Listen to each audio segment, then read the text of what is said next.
What does the plan for your life look like?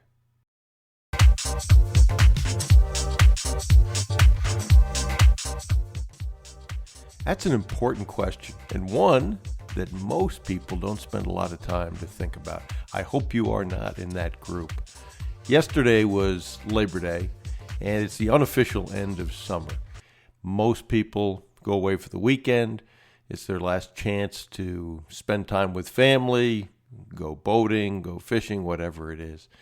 But on Labor Day, Kay and I had a little different plan. I got up around 4 o'clock in the morning. I drove a couple hours to the New Wagon Inn, which is a resort on the coast of Maine. I met with Kay, who had driven up, actually flown up the night before from New York City. And we spent the whole day in a boardroom as people were walking around this resort outside the boardroom. And I think that Kay said something really interesting. He said he had arrived the day before so he wouldn't be late for our meeting. And he said that as he was walking around, he just noticed the people vacationing and said he wanted more for his life than that. And it's interesting when you think about vacations and someone's life plan. Unfortunately, most people spend more time planning their vacation than they do planning their life. They know where they're going to go. They know how they're going to get there. They know what activities that they're going to do when they get there. They've got it laid out in great detail. And guess what? Most of the time, since it's laid out like that, those events happen. They actually get to where they're going. They do what they wanted to do and planned. But when it comes to their life, they don't have that kind of a plan.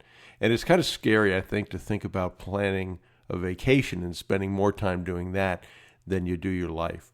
So one of the suggestions that I gave to Kay, and I would suggest that you, if you want, do this as well, is write your obituary.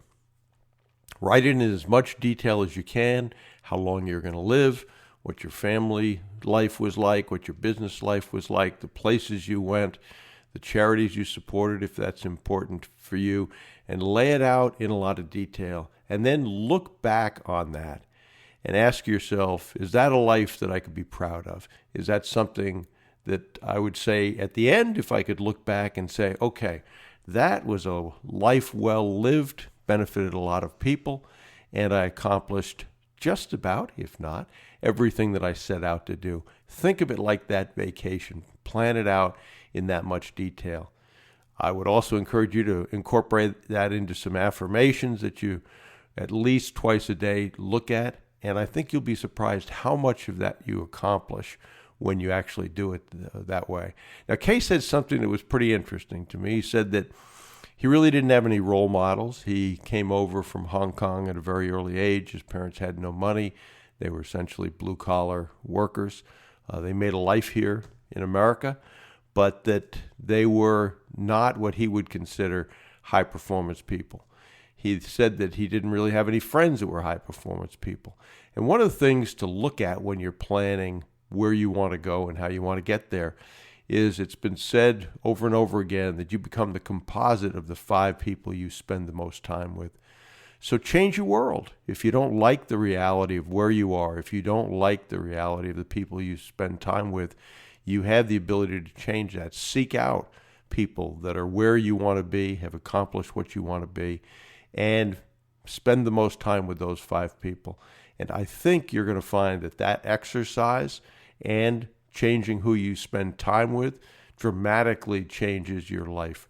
Most people that haven't spent time with high-performance people, one of the things they comment about is that most high-performance people talk about the future.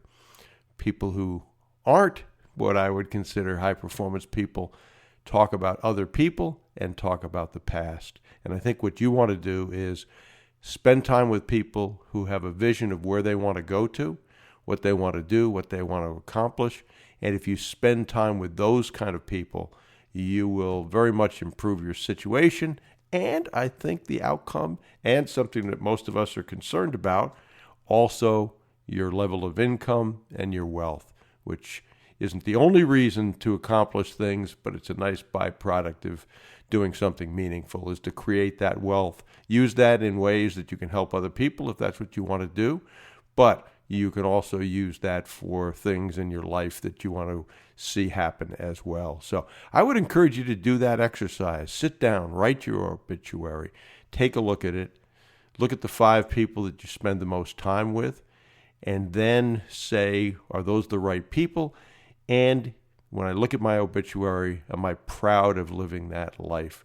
Think of it in contrast to the vacation, how much detail is there.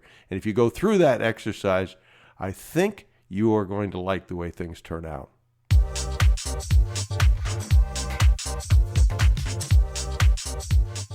Okay, so if you have any questions or comments or ideas for future episodes, please email bruce@brucewhipple.com. And if you're not already on our mailing list, head over to brucewhipple.com and sign up and grab any of the free reports. That'll put you on the mailing list. There is a lot of free information you can use to acquire already profitable businesses. This is Bruce Whipple. Thanks for listening to the Business Acquisition Podcast. And remember, you miss 100% of the opportunities you failed to take. And procrastination truly is the thief of time. So do something today, please. Your future self will be proud of.